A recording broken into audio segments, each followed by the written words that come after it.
அடுத்து 6 துறந்தார் வடிவத்தராகி இறந்தாராய்ந்து என் செய்யணும் சோர்விலது ஒற்று. துறந்தார் வடிவத்தராகி இறந்தாராய்ந்து என் செய்யணும் சோர்விலது ஒற்று. இந்த குறளுக்கு 780 7 8 சுழியம் 230 273 273 274 இந்த 4 குறள்களையும் இணைத்து படிக்க வேண்டும். துறந்தார் படிவத்தாராகி இறந்தாராய்ந்து என் செய்யணும் சோர்விலது ஒற்று.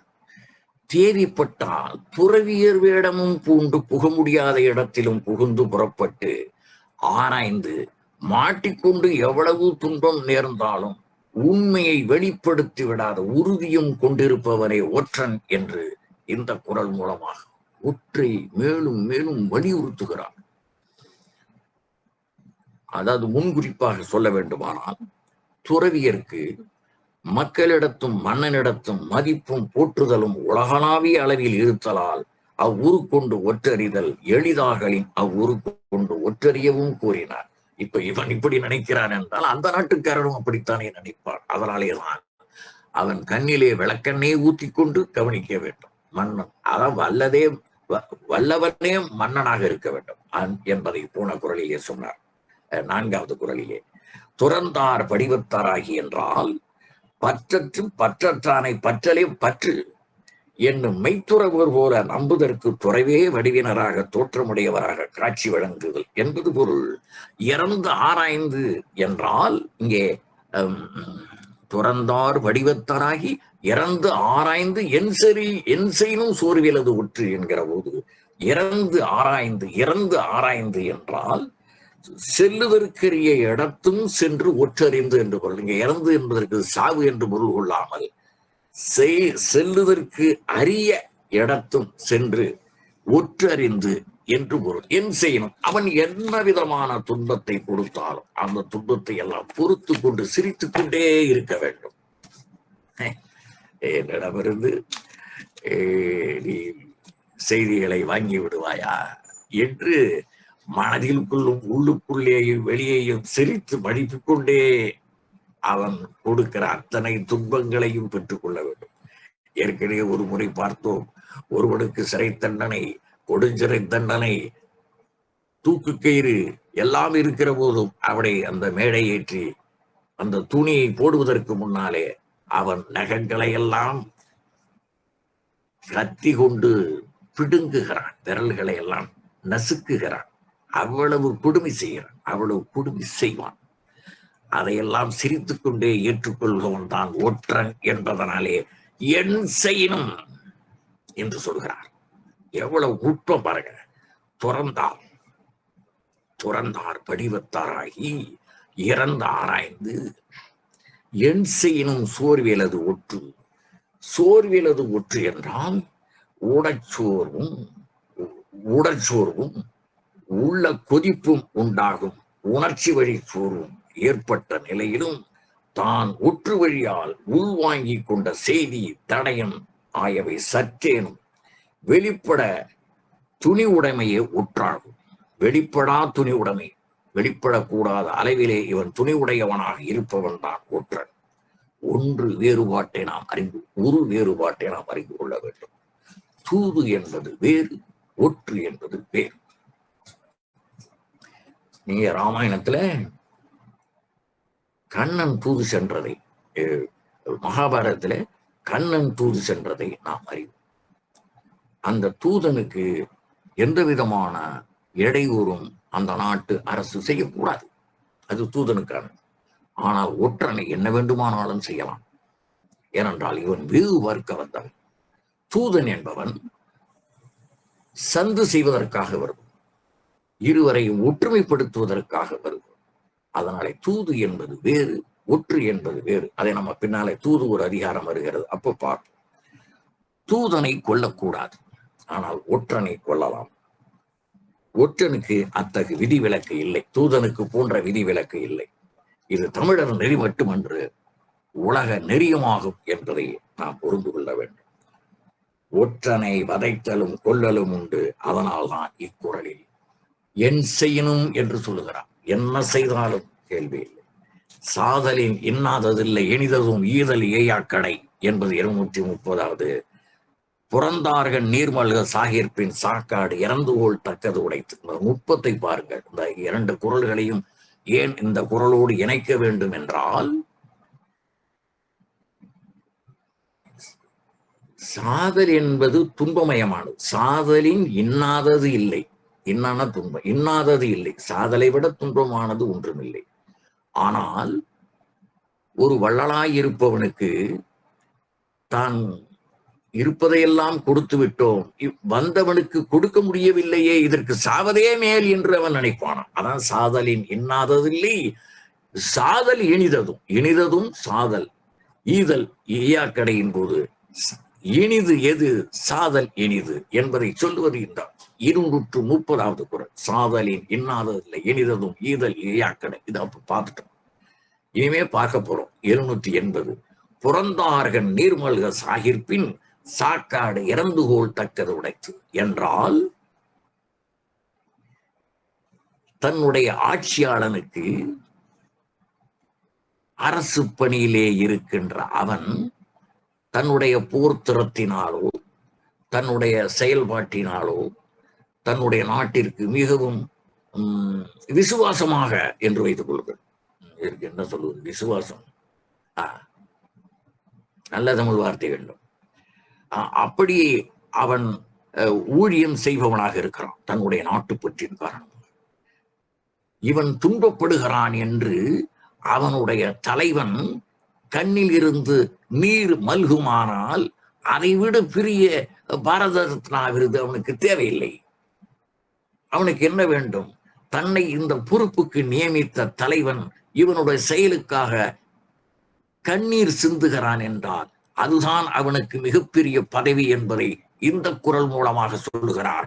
புறந்தார்கள் நீர் மல்க சாகிர்பின் சாக்காடு இறந்துகோள் தக்கது உடைத்து. அப்படிப்பட்ட சாவை நீ இறந்தாவது, அதாவது அது இடைநரா போட்டிருக்கோம், பிச்சை எடுத்தாவது நீ அதை பெற்றுக்கொள். அப்படி நாட்டுப்பற்று உடையவனாக இருக்க வேண்டும் என்பதை சொல்லுவது 780வது குறள். புறந்தார்கள் நீர் மல்க. யார் அந்த காவலன்? காவலனா அரசன். இவனை நியமித்த அரசன் இந்த வேலைக்காக இவன் இப்படி செயல்படுகிறானே, அப்படி ஒவ்வொரு அரசு ஊழியரும் இருந்தாலும் அந்த நாடு எங்கேயோ இருக்கும். எங்கேயோ இருக்கும். அப்படி ஒவ்வொரு நாடும் கைதிட்டாமல் மேஜைக்கு அடியிலும் மேஜைக்கு மேலேயும் வீட்டுக்குள்ளேயும் வீட்டுக்கு வெளியேயும் ஐயோ எப்படி சென்று கொண்டிருக்கிறது நாடு. இதையெல்லாம் நாடு நன்றாக இருக்க வேண்டும் என்று எழுதப்பட்டதுதான் இந்த திருக்குறள். புறந்தார்கள் நீர்மல்கை சாகிர்பின் சாக்காடு இறந்துகோள் தக்கது உடைத்து என்றால், துறந்தார் படிவத்தாராகி. 6வது குறள். துறந்தார் படிவத்தாராகி இறந்தாராய்ந்து என் செய்யும் சோர்வில் அது ஒற்று என்பது நினைவில் கொள்ளல். அடுத்து மறைந்தவை. 7ஆம் குறள். மறைந்தவை கேட்கவற்றாகி அறிந்தவை ஐயப்பாடில்லதே ஒற்று. இந்த குறள் பாருங்க. மறைந்தவை கேட்கவற்றாகி அப்படின்ற எல்லாம் சீர்கள். அறிந்தவை ஐயப்பா டில்லதே ஒற்று. இப்படி படிச்சா என்ன ஆகும்? அது சீர்களை பொருள் புரிகிற மாதிரி சேர்க்க வேண்டும். அதனால் இவற்றை சொற்கள் என்று சொல்லக்கூடாது. மறைந்தவை கேட்கவற்றாகி. கேட்கவற்றாகி என்று படித்தால் பொருள் புரியாது. மறைந்தவை கேட்கவற்றாகி அறிந்தவை ஐயப்பாடு இல்லதே ஒற்று. மறைவான செய்திகளையும் கேட்டு அறியும் திறமும் அறிந்தவற்றில் ஐயமில்லாத தன்மையும் உடையவரே ஒற்றர். அவ்வளவு தெளிவா இருக்கும். மறைந்தவை கேட்க என்றால் இதுக்கு ஒரு மூதுரையில ஒரு பாடல்.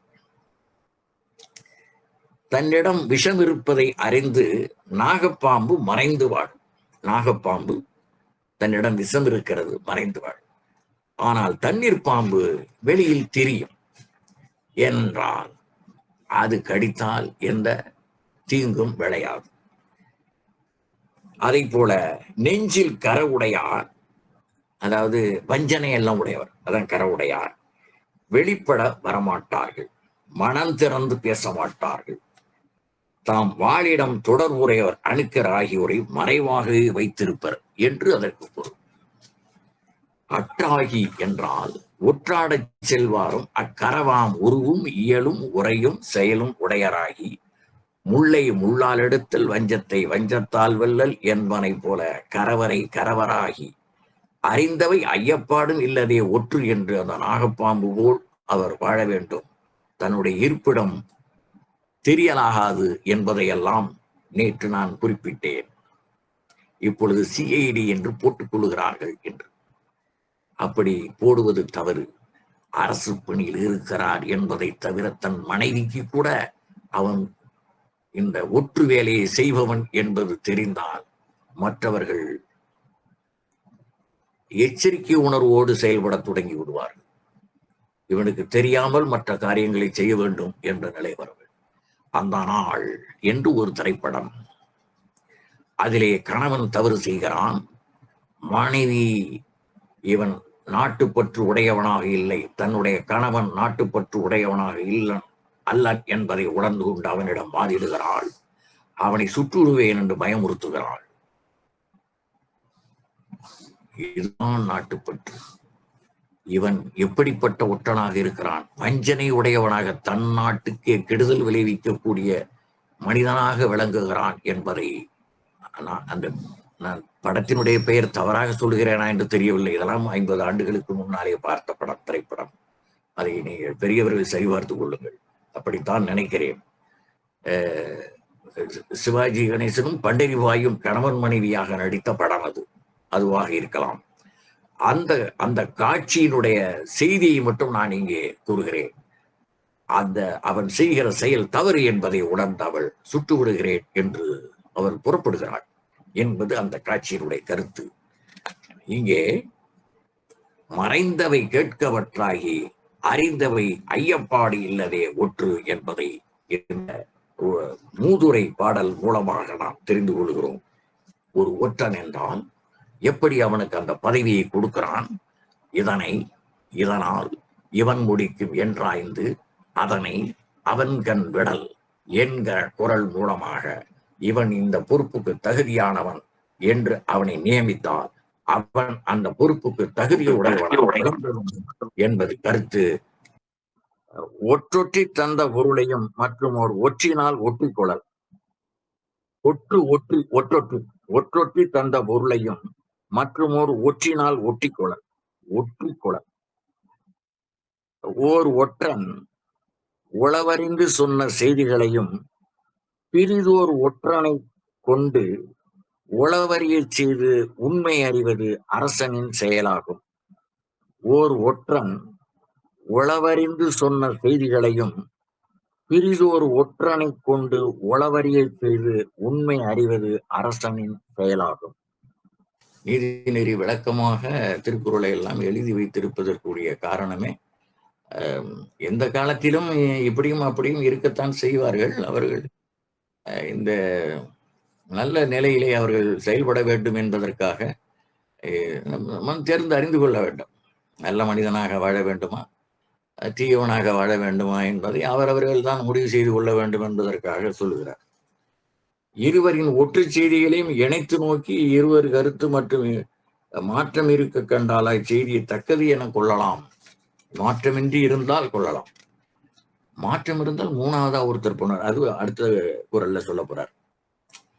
2 பேர் சொன்னதுல பிரச்சனை இருக்குமானால், சரியா இருக்குமானால் இவன் தன்னுடைய கருத்தை ஆய்ந்து தன்னை மூணாவது ஆளாக அவன் ஆய்வு செய்ய வேண்டும்.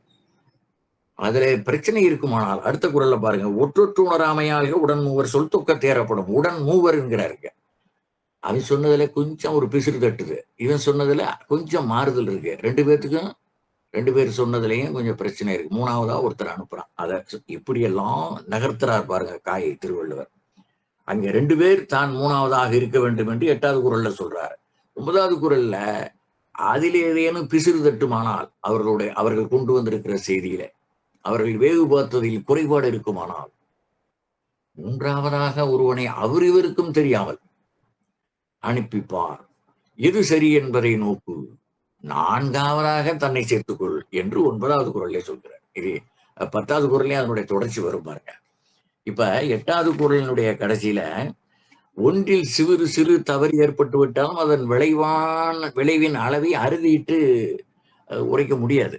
ஏன்னா அமெரிக்கா வர்ற ஆட்சியாளர் எல்லாருமே, வர்ற ஜனாதிபதி, இந்த குடியரசுத் தலைவர் வர்ற எல்லாருமே உலகத்துக்கு தான் தான் பெரிய ஆளா இருக்கணும், பெரிய அண்ணனாக இருக்க வேண்டும் என்று கருதுகிறார்கள் என்று கட்டுரை எல்லாம் எழுதுகிறார்கள்.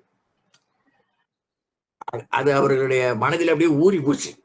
உலகத்திலேயே அமெரிக்கா தான் பெரிய ஆள், அவன் தான் பெரிய அண்ணன், நம்ம சொல்றதான் எல்லாரும் கேட்கணும், இல்லைன்னா அவன் தலையில குண்டை போடு. அப்படிதான் போட்டான் ஜப்பான்ல. அதனுடைய வழி இன்னமும் அது உறுத்தி கொண்டே இருக்கும், அவன் செய்த தவறு. அப்படி அது அதுல கோட்டை விட்டான் பாருங்க. அதுக்குதான் அந்த உதாரணம். அமெரிக்க இரட்டை கோபுரத்தை அடிச்சான் பாருங்க. நான் தான் உலகத்திலேயே பெரிய உளவாளி, வேற நாட்டுல என்னென்னலாம் எங்கெங்கெல்லாம் குண்டு விழுவோமோ அதெல்லாம் கண்டுபிடிக்க, அதெல்லாம் உண்மைதான் வச்சிருக்கான். ஆனா இங்க கோட்டை விட்டார். இரட்டை கோபுரத்தை அடிக்கிற போது கோட்டை விட்டு விட்டார்கள். இப்ப ஒற்று எவ்வளவு முக்கியம் என்பது புரியும். இந்த ஒரு எடுத்துக்காட்டின் மூலமாக இந்த ஒற்று என்பது எவ்வளவு இன்றியமையாதது ஒரு அரசனுக்கு, ஆளுவோனுக்கு என்பதனாலே இந்த ஒற்றினுடைய பெருமை இந்த 8வது குறளின் மூலமாக தெரிகிறது. 9வது குறளிலே ஒற்றொற்று உணராமை ஆழ்க உடன்மூவர் சொல் துக்க தேரப்படும் ஒற்றர்களை ஒருவரை ஒருவர் அறிந்து கொள்ளா வண்ணம் கையாள வேண்டும். ஒரு செய்தி குறித்து உளவறிந்த மூவரின் கூற்று ஒன்று போல இருந்தால் அதை உண்மை என உணர்தல் வேண்டும். இப்போ 3 பேர் ஒன்னா இருந்ததுன்னா ஒத்துக்கலாங்கிற, 3 பேர் சொல்ற செய்திகளும் பிசிறு தட்டாமல் வேவு பார்த்ததில் துல்லியமாக பார்த்திருக்கிறார்கள் என்றால் இவன் உடனடியாக முடிவெடுக்கலாம். எங்கேயாவது பிரச்சனை என்னதான் அடுத்தது இன்னொரு ஆள் அனுப்பணும். ஒற்றொற்று உணராமை ஆழ்க என்றால், ஒற்றொற்று உணராமை ஆழ்க உடன்மூவர் சொல் துக்க தேரப்படும். ஒற்றொற்று உணராமை ஆழ்க என்றால் ஒற்றுக்கு என அமைக்கப்பட்டான் ஒருவன் மற்ற ஒற்றர் எவரும் அறிந்து கொள்ளா வகையில் மறைவாக வைத்து பயன் கொள்ள வேண்டும். அந்த வேவு பார்த்து அந்த பயனை எடுத்துக்கொண்டு வர வேண்டும். அதுதான் ஒற்றொற்று உணராமை ஆழ்க. மறைவாக வைத்து பயன் கொள்ள வேண்டும். பிறர் கண்டறிந்த ஒன்றை தான் கண்டதாக கூறி போலித்தனமாக சிறப்படைந்து கொள்வதற்கான வாய்ப்பு உண்டு. ஒரு 50 ஆண்டுகளுக்கு முன்னால நான் படித்த ஒரு கட்டுரையில அந்த நோபல் பரிசுக்கு பொதுவாக ஆய்வு பண்ணுவாங்க. அது சிறப்பா இருக்கிறத பார்த்தா நோபல் பரிசு அவர்களுக்கு பரிசு கொடுக்கும். அப்படி ஒரு வழிகாட்டியின் மூலமாக ஒரு இளம் ஆய்வாளர் ஒரு கரிய கண்டுபிடிப்பை செய்து காட்டி இது எப்படி என்று தன்னுடைய ஆசிரியரிடம் காட்டுகிறார். இங்கதான் இல்ல, உலகம் போற அந்த திருட்டு பசங்க இருப்பானுங்க அப்படிங்கிறத இது அந்த செய்தி காட்டுகிறது. அந்த ஆசிரியர் என்ன பண்ணுகிறார், வியக்கிறார். ஆனால் தான் வியக்கிறது அவனுக்கு தெரியாம வியக்கிறார். மனசுக்குள்ளேயே போட்டு வச்சுட்டாட்டா, பிரமாதமான பையன் நமக்கு கிடைச்சிருக்கான் அப்படின்ட்டு அதையெல்லாம் எடுத்து தான் எழுதினார். தான் எழுதுற மாதிரி எழுதி நோபல் பரிசு வாங்கி விட்டார். இப்படி நடந்தா என்ன, அவன் மனநோயாளியாகி விடுவான். நாம் சிரமப்பட்டு கண்டுபிடித்த ஒரு கண்டுபிடிப்பை இவனெல்லாம் ஒரு ஆசிரியர், இவனெல்லாம் ஒரு வழிகாட்டி என்றுதானே அவனுடைய மனம் வெதும்பும். இப்படிப்பட்டவர்களும் உலகத்தில் இருந்து கொண்டுதானே இருக்கிறார்கள். அவன் நோபல் பரிசு பெற்று விட்டான். அவனுக்கு உறுத்தாத, அவன் வாழ்நாள் பூராவும் இப்படி ஒரு திருட்டு வேலையை செய்தோமே, அதற்கு பதிலாக இப்படி சிறப்பாக இந்த இந்த மாணவன் இந்த மாணவனுக்கு நான் ஆசிரியனாக இருந்தேன் என்று பெருமை கொள்வதை விட உனக்கு இந்த நோபல் பரிசு வந்து என்னடா பண்ண போகிறது?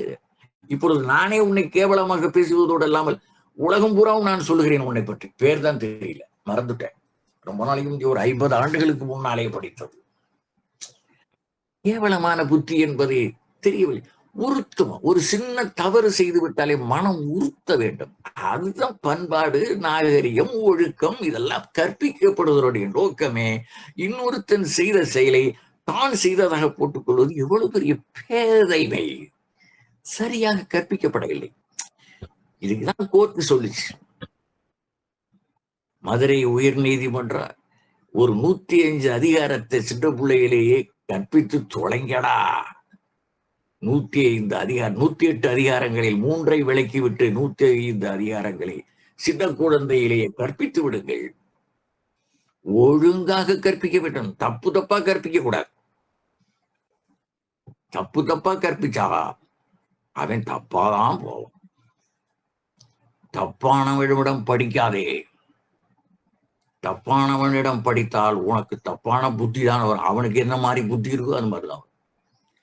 அந்த மாணவன் எவ்வளவு வேதனைப்பட்டிருப்பான். நான் இன்றும் நினைத்து பார்க்கிறேன். 50 ஆண்டுகளாக இதை நினைக்கிற போதெல்லாம் நினைப்பேன், இப்படி ஒரு வழிகாட்டி ஆசிரியரா என்று. எவ்வளவு பேரை அவன் படிப்புக்கு என்ன பொருள்? கற்க நிற்க என்று திருவள்ளுவர் சொன்னாரே, அந்த நிற்க வேண்டாமா? இவனெல்லாம் ஆசிரியர் பணிக்கு வரவே கூடாது.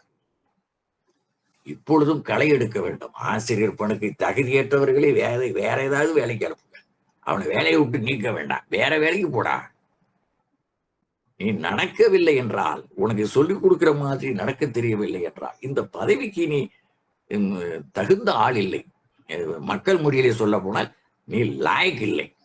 ஆசிரியர் பணிக்கு நீ லாயக் இல்லாதவன். இது மக்கள் மொழி. நீ தகுதி இல்லாதவன் என்று. அப்படி உயிரை பணயம் வைத்து ஒருத்தன் கண்டுபிடிப்பான். இவன் கொஞ்ச நாமல வாங்கிக்குவானா? எப்படியெல்லாம் திருவள்ளுவர் சிந்திக்கிறார் பாருங்கள். ஒற்றொற்று உணராமை ஆழ்க உடன் மூவர் சொல் தொக்க தேரப்படும்.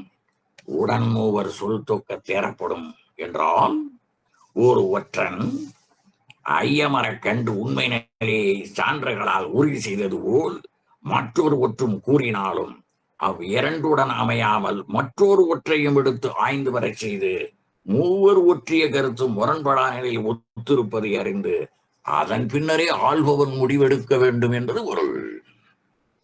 ஒற்றின் செம்மையை முடிவெடுத்தற்கு மூல முதல் அறத்தின் ஆணி ஆதலால் இவ்வாறு படிப்படியே கூறினார் என்று உரையாசிரியர் எழுதுகிறார். மூவர் ஒற்றுதலுடன் ஒருங்கு வைத்து ஆழ்வான் ஆய்வுத்தரமும் என்ன நால்வர் கண்ட ஒத்த முடிவு ஆகிவிடும் இக்கருத்து. ஒரு எடுத்துக்காட்டு.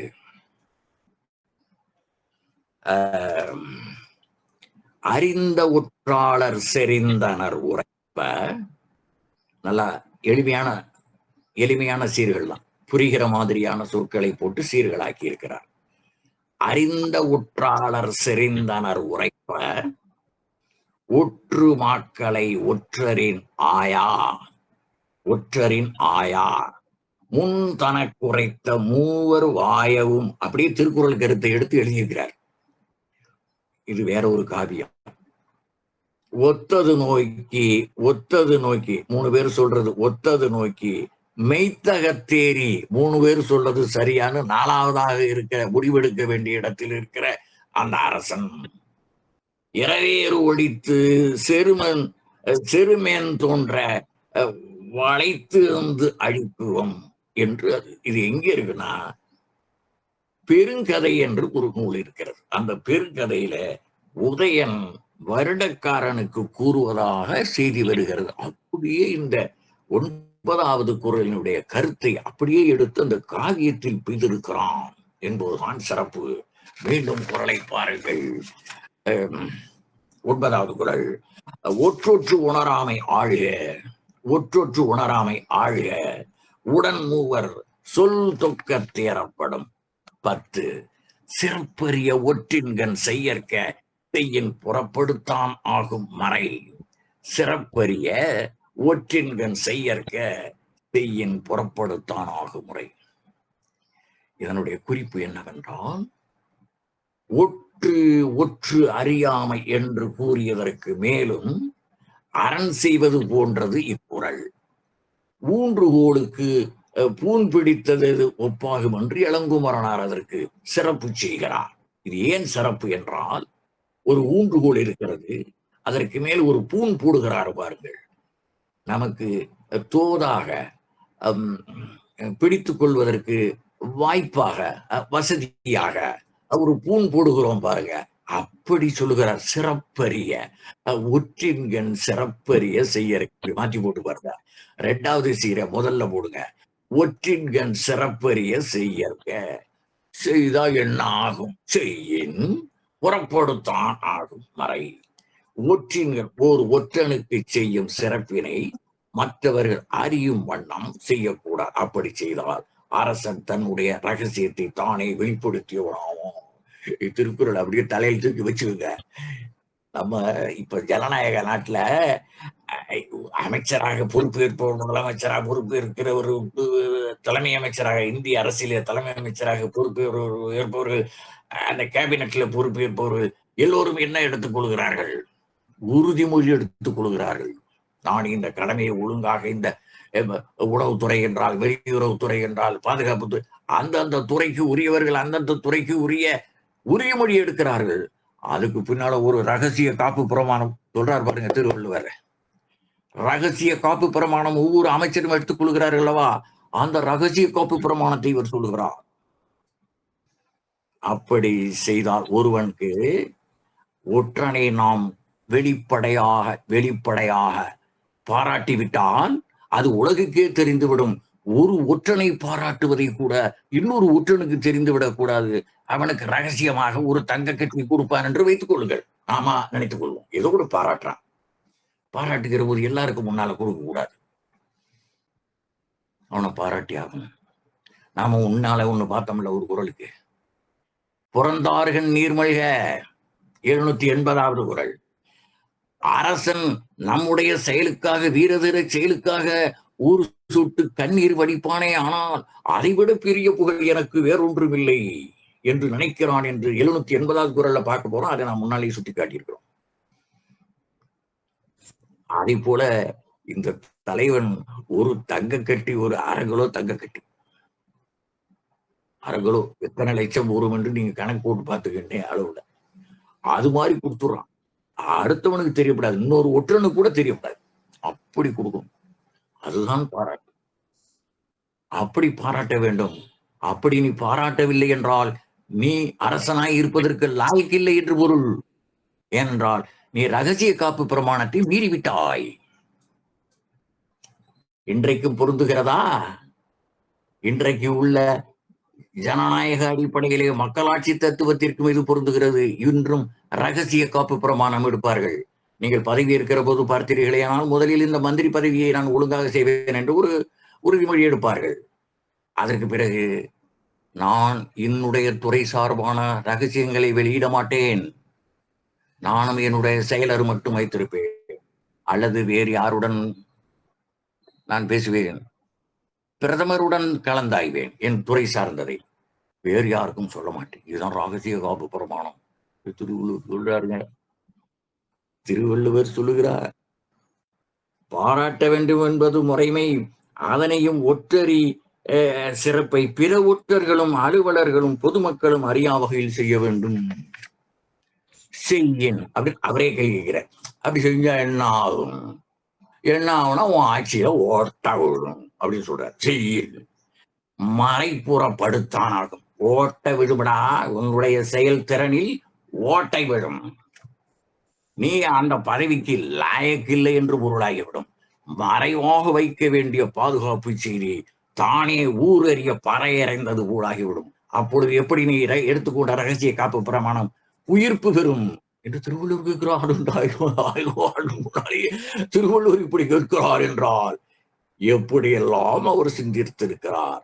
ஒரு ஆட்சியாளனாக, ஒரு சிறந்த குடிமகனாக, ஒரு வணிகனாக, ஒரு அறிவியல் அறிஞனாக, ஒரு மருத்துவனாக எப்படியெல்லாம் தன்னை வேடமிட்டிருக்கிறார். அப்படியெல்லாம் அந்தந்த வேடங்களிலிருந்து அந்தந்த அந்தந்த தொழிலுக்கு ஏற்ப அவர் அது தன்னை உருமாற்றிக் கொண்டு எப்படியெல்லாம் செய்திருக்கிறார் என்பதை நாம் இந்த குரல் மூலமாக ரகசிய காப்பு பிரமாணத்தை சொல்லுகிறார். இந்த குரலிலே 590வது குரலிலே என்று நீங்கள் நன்றாக அதை குறித்துக் கொள்ளுங்கள். ஒரு ஆட்சியாளன் ரகசிய காப்பு பிரமாணத்தை எப்படி காக்க வேண்டும் என்று 590வது குரலிலே சொல்லுகிறார் என்பதை நீங்கள் பட்டவர்த்தனமாக எழுதி கொள்ளுங்கள். உங்களுடைய நோட்டு புத்தகத்தில் எழுதிக் கொள்ளுங்கள். இதெல்லாம் விடுப்பு என்றால் என்ன? பொழுதுனைக்கு அங்க விடுப்புல என்ன செய்கிறார்கள் மாணவர்கள்?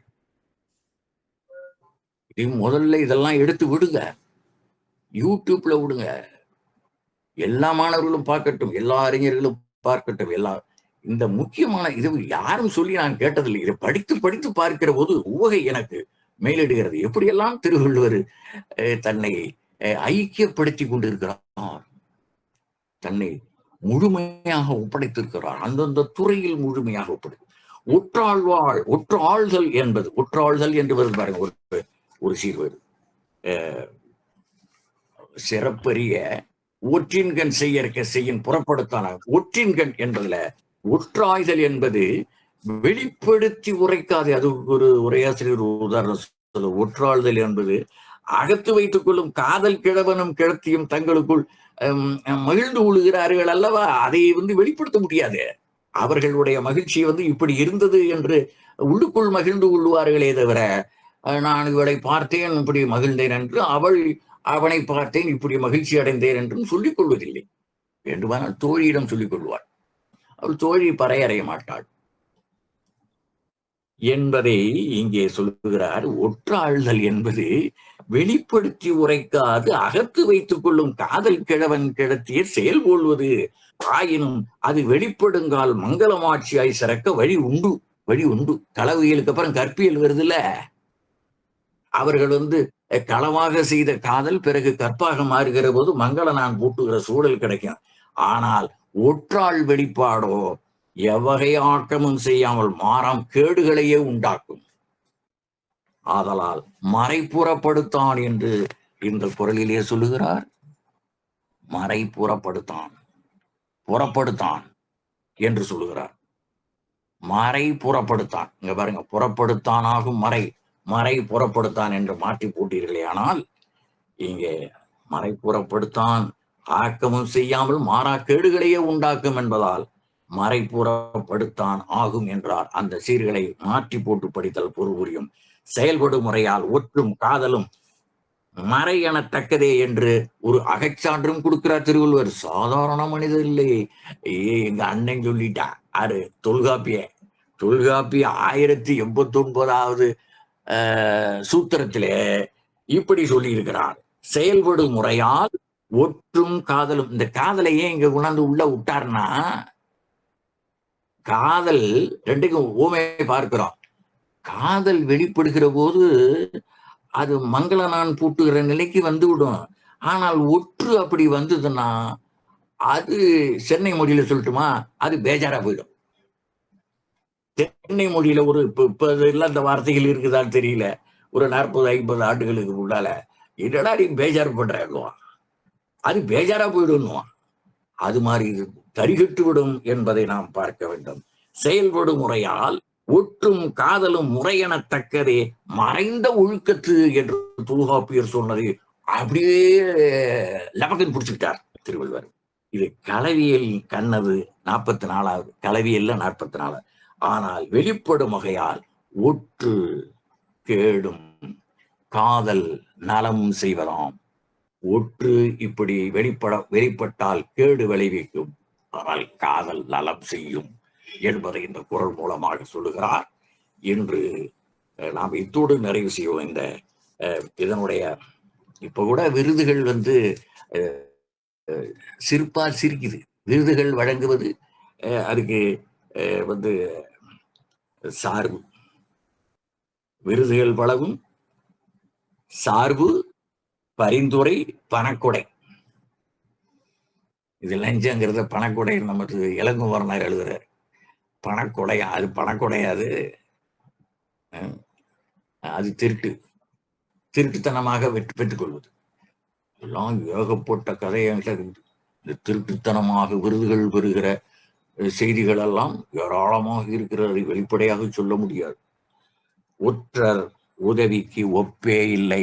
இந்த ஒற்றாடல் என்பதனுடைய முடிவு ஒற்றர் உதவிக்கு ஒப்பே இல்லை.